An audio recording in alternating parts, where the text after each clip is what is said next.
My first recollection of the tour was that someone from our club, the Milwaukee Wheelmen, gave me a box of books, magazines, of old cycle sport magazines. I'm not sure that's the right name, but they were cycling magazines from the 50s and 60s. And they had in there stories about Tom Simpson and Anquetil and sort of the riders of that age. And you know, in every one of those, there were at least 2 or 3 pages dedicated to the European racing, and so I did see Tour de France in there. And that was really the only exposure I had, because you know, it wasn't televised. There was no other means to really know about the Tour de France as an American, I don't think, other than my reading those European magazines. But being a track guy, did it strike a chord when you read about European racing? Was it that kind of far-off exotic thing where you thought, yeah, I'd like to try this someday?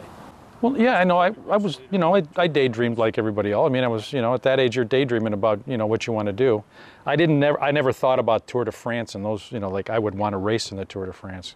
It just didn't seem like that was a reality. But I think it helped give me some idea about, you know, that cycling was bigger than just what was going on in Milwaukee, and it was an international sport, and it had in Europe a really big history, and you could read it in these magazines, and you could see it in the articles that you know, talked about all the great stars of those days.